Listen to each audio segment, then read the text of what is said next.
مجھ سے بہت سے لوگ ملنے کے لیے آتے ہیں، میں سب سے زیادہ متاثر پتہ ہے کس سے ہوتا ہوں؟ جب کوئی آتا ہے نا کہ 7 مہینے کی جماعت میں نکلا ہوا ہوں، 1 سال کی جماعت میں نکلا ہوا ہوں، تو دل باغ باغ ہو جاتا ہے، جس کو کہتے ہیں گارڈن گارڈن ہو جاتا ہے. آج کل اردو میں تو آج کل ہو نہیں رہا نا، جو بھی ہو رہا ہے انگلش میں ہی ہو رہا ہے. تو ان کو دیکھ کے دل گارڈن گارڈن ہو جاتا ہے. وجہ اس کی یہ کہ سفر کی ٹینشن میں جانتا ہوں کتنی ہوتی ہے.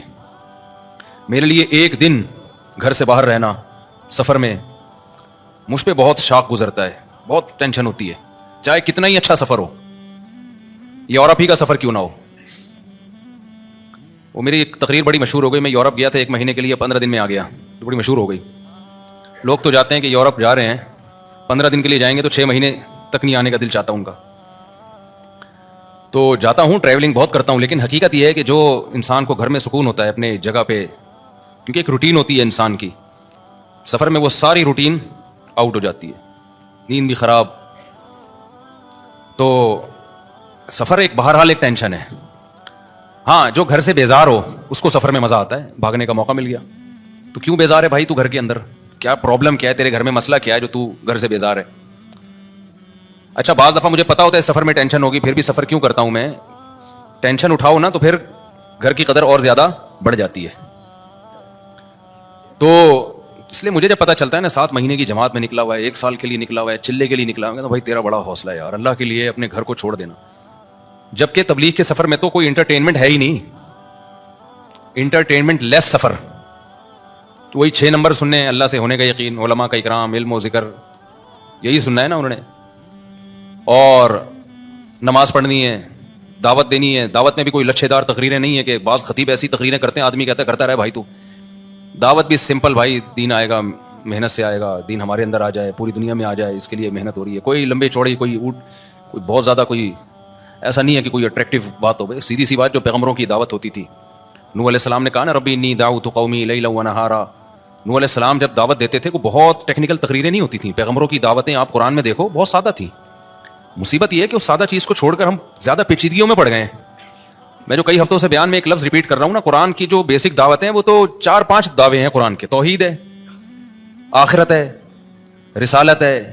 رسالت کا کیا مطلب؟ توحید کا مطلب جو تبلیغ والے بتا دیتے ہیں آسان لفظوں میں. ایک تو توحید جو علماء ایکسپلین کرتے ہیں وہ تو ایک مدرسوں میں کہ ما فوق الاسباب اختیارات، یہ سمجھنا کہ اللہ کے سوا کسی اور کے پاس ہیں تو یہ شرک ہے. تبلیغ والے اس کو دیسی سٹائل میں بیان کر دیتے ہیں، اللہ سے ہونے کا یقین، غیر اللہ سے ہونے کا یقین نہ ہو. ختم نبوت کا عقیدہ علماء جب بیان کریں گے تو تھوڑا علمی انداز سے. تبلیغ والے کیسے بیان کریں گے ختم نبوت؟ تبلیغ والے ایسے بیان کریں گے بھائی اللہ کے حکامات کو نبی کے طریقے پہ پورا کرنا. نبی کا مطلب صرف پیغمبر صلی اللہ علیہ وسلم کے طریقہ، اس کے علاوہ کسی اور کا طریقہ ایکسیپٹیبل نہیں ہے، کوئی بھی آ جائے. موسیٰ علیہ السلام بھی زندہ ہوتے نا تو کس کو فالو کرتے آج؟ محمد صلی اللہ علیہ وسلم کو. تو ختم نبوت کا عقیدہ آ گیا اس میں. توکل اللہ کا بہت بڑا حکم ہے. علماء کے اس پہ بیانات ہیں، بالکل ٹھیک ہیں وہ، لیکن عوام کا جو سادہ اسٹائل ہے عوام کو سمجھانے کا، اللہ سے ہونے کا یقین، غیر سے ہونے کا. کامیابی کے نقشوں میں اللہ ناکامی پیدا کر دیتا ہے، ناکامی کے نقشوں میں اللہ، یہی تو توکل ہے بھائی. نظر آئے گا ناکامی کے اسباب میں، لیکن اللہ ان اسباب میں کیا کر دے گا؟ کامیاب بنا دے گا. اللہ کے پاس ہے. ابراہیم علیہ السلام کو آگ میں ڈالا، بچ گئے. پچھلے ہفتے تو میں نے پورا بیان اس پہ کیا تھا نا. لوگ کہتے ہیں فضائل اعمال میں شرک ہے. اگر شرک ہوتا تو تبلیغ والوں سے بڑا توحید پرست تو ہم نے دیکھا نہیں بھائی.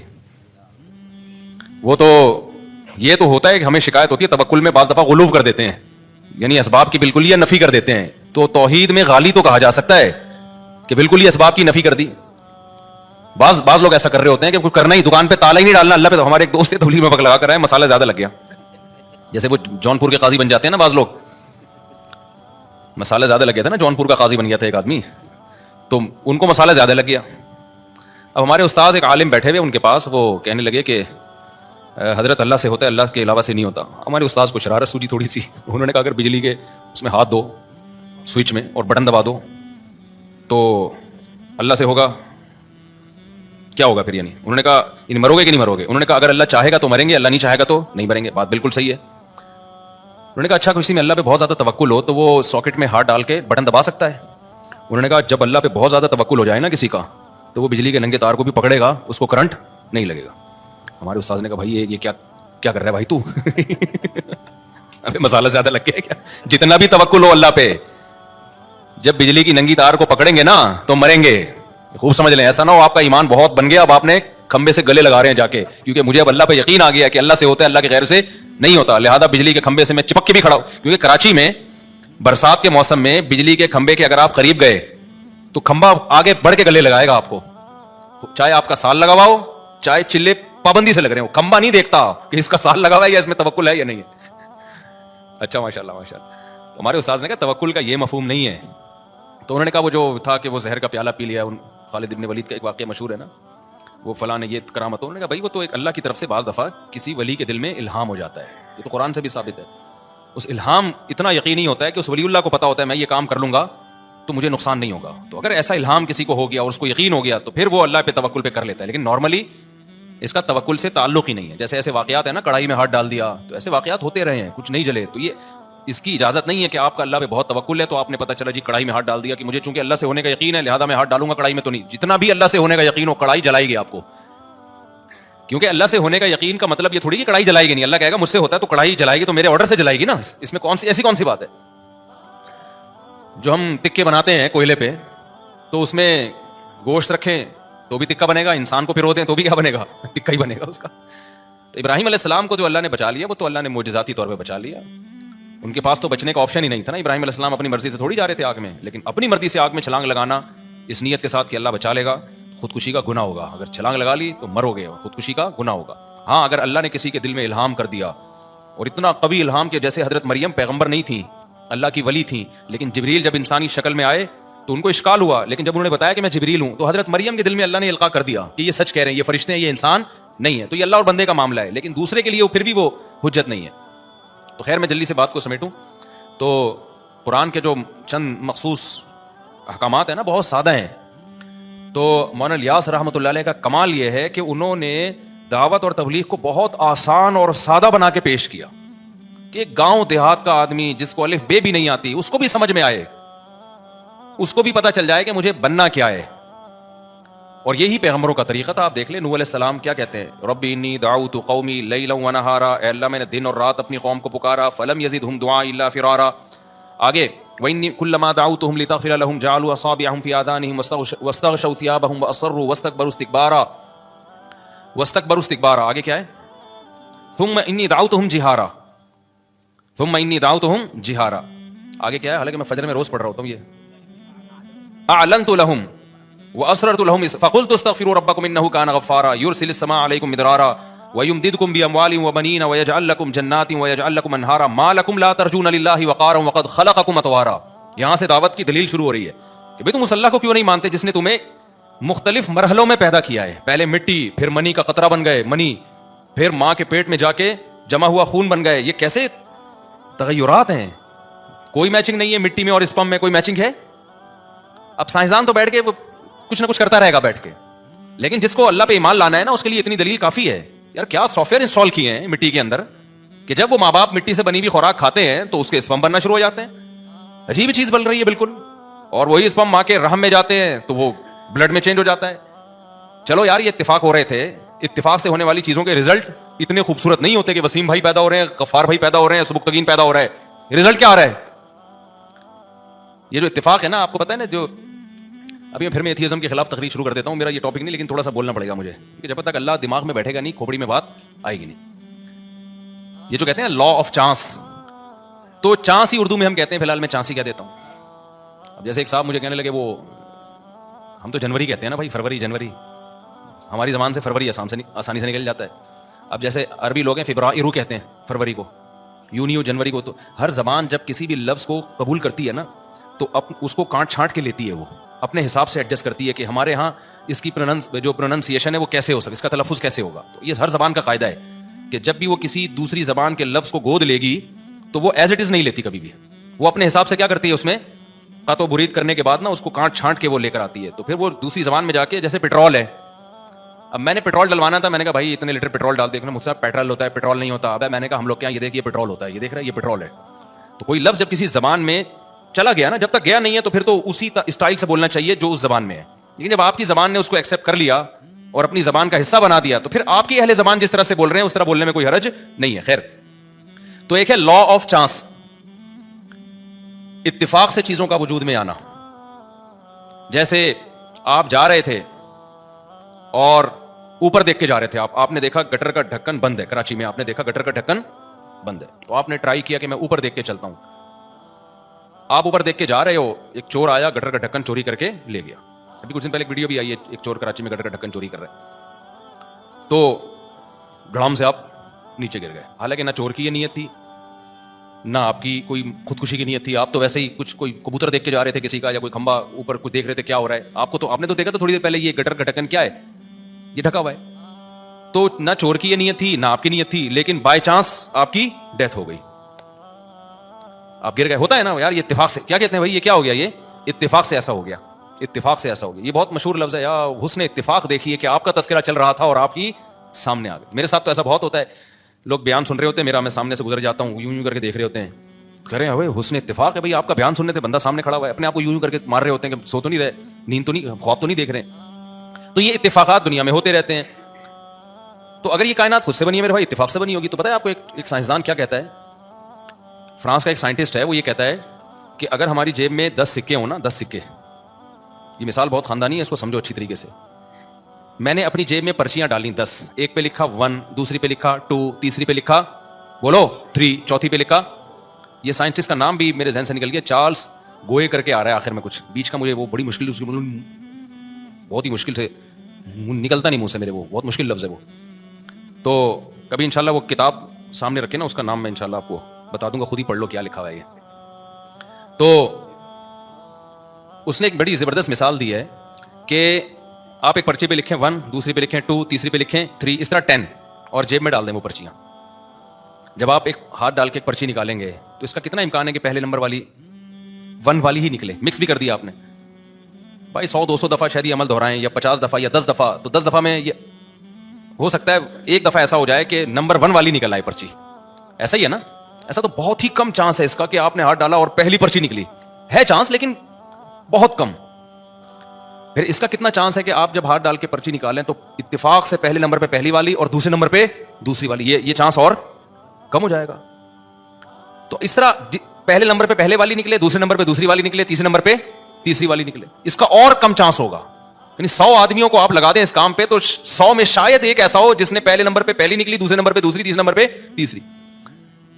اب اگر آپ یہ چاہتے ہیں کہ پہلے نمبر پہ پہلی نکلے اتفاق سے, دوسرے نمبر پہ دوسری, تیسرے نمبر پہ تیسری, چوتھے نمبر پہ چوتھی, پانچویں نمبر پہ پانچویں, چوتھی پہ ایک, مجھے یاد آیا میں جہاز میں آ رہا ہوں, ایئر ہوسٹس نے مجھے دیکھا نا, ایک بندے نے مجھے ساتھ بیٹھے ہوئے دوست نے بتایا, ایئر ہوسٹس سے جیسی میرے پہ نظر پڑی نا, دوسرے بندے سے کہہ رہی ہے اشارہ کر کے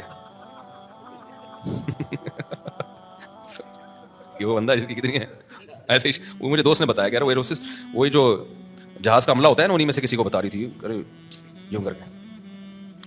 تو چوتھے نمبر پہ 4, چوتھی پرچی, پانچویں نمبر پہ پانچویں, چھٹے نمبر پہ چھٹی. اس کے لیے وہ کہتا ہے کہ 10 ارب مرتبہ, یعنی 10 ارب لوگ ہوں نا تو ایک دفعہ یہ چانس ہے کہ اتنی ترتیب سے پرچیاں نکل آئیں. میں سمجھا پا رہا ہوں اپنی بات, 10 ارب, کیونکہ ہر دفعہ ایک ایک پرچی کے آنے سے بھی امکان ہزاروں گنا کم ہوتا چلا جائے گا. یعنی ہو سکتا ہے کہ 9 اکٹھی 9 نکل آئیں, 10ویں نہ نکلے, دوبارہ 1 یا 2 نکل آئے. تو آپ 10 ارب مرتبہ یعنی 10 ارب لوگوں کو کھڑا کریں اور سب کے ساتھ یہ پروسیس ہو, شاید ایک اس میں کامیاب ہو جائے, یہ لا آف چانس کے تحت. اور اس نے پھر آگے, یہ غیر مسلم سائنٹسٹ کی بات کر رہا ہوں, اس نے آگے یہ لکھا ہے کہ جو سیل ہے نا جس سے انسان بنتا ہے یا پودے بنتے ہیں, یہ جو ایک اکائی ہے سیل, یہ سیل بھی پورا نہیں, اس کا ایک مالیکیول, اس کے لیے کم سے کم ایک کے آگے آپ 160 صفر لگا دیں, اربوں خربوں بن جائے گا نا, 160 صفر. ابے نہیں سمجھ میں آ رہا آپ کے میں کیا کہہ رہا ہوں. 160 صفر کا مطلب پتہ ہے کیا ہوتا ہے؟ جب ایک صفر اکائی, دہائی, سینکڑا, ہزار, 10,000, لاکھ, 10 لاکھ, کروڑ, 10 کروڑ, ارب, 10 ارب, خرب, 10 خرب, آگے پتہ نہیں, مجھے تو آتی نہیں گنتی. تو 160 صفر لگانے پڑیں گے. ایک سیل اگر اتفاق سے وجود میں آئے تو کائنات کی عمر اتنی ہو, 160 صفر لگا دیں تو شاید ایک سیل وجود میں, یعنی اتفاق سے ہوائیں اڑیں, ہوا بھی کہاں تھی, نوٹیشن کر کے ایک سیل وجود میں آ جائے, ایک اکائی جو پودے اور انسان کی جو بھی جاندار چیزیں ان کی ایک بنیادی اکائی. میں سمجھا پا رہا ہوں اپنی بات. جبکہ کائنات کی عمر خود سائنسدانوں کے مطابق اتنی ہے ہی نہیں, زمین کی عمر بھی نہیں ہے اتنی. زمین تو بہت زیادہ 4 ارب 5 ارب سال, مختلف جو رپورٹیں پیش کی جاتی ہیں 4 ارب سال پرانی, جبکہ یہ سیل جو وجود میں آئے زمین میں وجود میں آیا ہے, یہ کہیں اور تھوڑی وجود میں آیا ہے. تو اتنی اس زمین کی عمر نہیں ہے جتنی لا آف چانس کے تحت آپ یہ فرض کر لو کہ ایک سیل آٹومیٹیکلی خود بخود اتفاق سے وجود میں آ گیا ہو. آگے ایک سیل وجود میں آنے کے بعد پھر یہ جو اس نے ارتقا کیا ڈارون کے مطابق, وہ ارتقا بھی تو اتفاقی ہے نا, اس کے لیے تو اربوں خربوں اور چاہیے, اور اربوں خربوں سال چاہیے, کیونکہ پھر وہ صرف ایک سیل تھوڑی, انسان ایک سیل کو تھوڑی کہتے ہیں, وہ سیل گرو کر رہا ہے, اس میں آنکھ بن رہی ہے, ناک بن رہی ہے, کان بن رہے ہیں, دل بن رہا ہے, دماغ بن رہا ہے, زبان بن رہی ہے, گردے, پھیپھڑے, کلیجی, گھٹنے, یہ سارے پروسیس سے اتفاق سے ہو رہی ہے.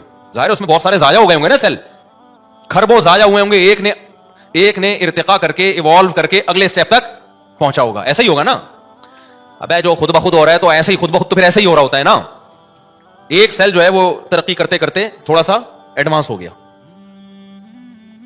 اور پھر مختلف شکلوں میں وہ تبدیل ہو رہے ہیں. ایک سیل پودوں کی طرف چلا گیا, ایک پودے ترقی کرتے کرتے پہلا جانور امیبا ہوتا تھا نا, وہ ہم نے سائنس میں پڑھتے تھے, وہ وجود میں آ گیا. پھر تو اس کے لیے یہ پاسبل ہی نہیں ہے اتفاقی طور پر, امپاسبل.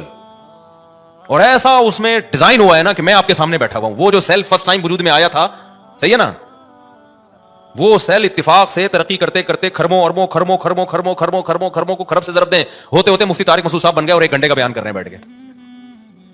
کہتے 1 گھنٹے کا ہوتا 3 گھنٹے کا ہے. تو او بھائی یہ بکواس ہے, خدا کی قسم اپنی جانوں پہ رحم کھاؤ, اللہ آگ میں اٹھا کے پھینکے گا. اللہ کہے گا یہ تھوڑی کہ جس سائنسدان نے اٹھ کے جو مرضی پھینک دی تم نے اس کو اس بیس پہ مان لیا کہ سائنسدان کہہ رہا ہے, حالانکہ سارے کہہ بھی نہیں رہے ہیں. یا تو اجماعی مسئلہ ہوتا ہے نا سائنسدانوں کا, کہہ بھی نہیں رہے ہیں, وہ تو کہہ رہے تھیوری ہے, میں بھی ہو سکتا ہے ایسے ہوا ہو. دوسرا سائنسدان کہہ رہے ہیں یہ نہیں ہو سکتا. تو مان لو بھائی کوئی خالق ہے جس نے بنایا ہے, اور اس کو کس نے بنایا, وہ ہمیشہ سے, کیونکہ وہ مخلوق نہیں ہے, وہ کریٹر ہے, وہ کریٹڈ تھوڑی ہے. لا آف چانس تو اس کائنات میں چلتا ہے, خالق میں تھوڑی چلتا ہے, وہ تو ہماری عقل سے کیا ہے, بالاتر ہے. تو خیر جو یہ تو ٹیکنیکل اسٹائل ہے نا. تو تبلیغ میں جو اللہ تعالیٰ نے جو میں نوح علیہ السلام کا بتا رہا تھا, انہوں نے سادہ سادہ نوح علیہ السلام نے کیا کہا, وقد خلقکم اطوارا. ارے بھائی ڈاروین کو چھوڑ, تو اپنی آنکھوں سے دیکھ, مٹی سے. اچھا یہ جو ہم جو بن کے آئے ہیں اس میں تو کروڑوں خربوں سال بھی نہیں لگے ہیں, ہم تو 9 مہینے میں مارکیٹ میں آ گئے. ٹھیک ہے نا, کیا خیال ہے. ایسے سافٹ ویئر انسٹال ہے ماں کے پیٹ میں بھائی, یا اس اسپم میں ایسے سافٹ ویئر انسٹال کر دی اللہ تعالیٰ نے. یہ تو میں بار بار ایک بات کہتا ہوں, سائنسدانوں نے انسانوں کو بنتے ہوئے پیدا ہوتے ہوئے دیکھ لیا. اگر یہ پروسیس اپنی آنکھوں سے نہ دیکھا ہوتا, خدا کی قسم سائنسدان کہتے ہیں ایک انسان جب میں جیسے ہوں نا بننے میں اربوں سال لگے ہوں گے تو یہ بن کے آیا ہے. تو اللہ نے تو فوراً سورہ نوح میں اللہ نے بتا دیا کہ نوح علیہ السلام نے اپنی قوم کو سمجھایا کہ ڈاروین تو بعد میں پیدا ہوگا میری اولادوں میں, لیکن تم ابھی جو تم دیکھ رہے ہو اپنی آنکھوں سے کہ مٹی سے تھوڑے دنوں میں, مٹی سے ہی ہے نا جو مٹی سے ہم خوراک کھاتے ہیں وہ اسپم میں تبدیل ہو جاتی ہے. کتنی جلدی ہو جاتی ہے یار, یہ کتنی جلدی تبدیل, 3 دن کے اندر اسپم مکمل بن کے تیار ہو جاتے ہیں. تو آپ جو بھی خوراک کھا رہے ہیں کتنی ڈفرینٹ قسم کی خوراکیں کھا رہے ہو, آپ پراٹھے پھوڑ رہے ہو, انڈے پھوڑ رہے ہو, کوئی سبزی کھا رہا ہے, کوئی دال کھا رہا ہے, ہر چیز گھوم پھر کے بن کیا رہی ہے, آنکھوں کی بینائی, کانوں کی سماعت اور اسپم میں چینج ہو رہی ہے. جو بالغ لوگ ہیں ہر چیز, اتنی چیزوں میں 3 دن کے اندر پورا پروسیس مکمل ہو جاتا ہے. صرف ہماری باڈی کو گلوکوز فوراً بن جاتا ہے, ہم جب ڈھیلے ہو جاتے ہیں نا تو چینی اور یہ میٹھا کھاتے ہیں تو فوراً انرجی ملتی ہے, لیکن باقی جو پروٹین ہے یا اور جو ہماری باڈی میں ریکوری ہوتی ہے وہ 3 دن سے لے کے 10 دن جو بھی ڈاکٹروں کی آ رہا ہے وہ میڈیکل سائنس کی, لیکن بہت جلد وہ سارا پروسیس کمپلیٹ ہو جاتا ہے. سب فٹ فاٹ ہو گئے, بن ٹھن کے تیار 3 دن کے اندر, ٹھکا ٹھک ایسی مشین اندر لگی ہوئی ہے.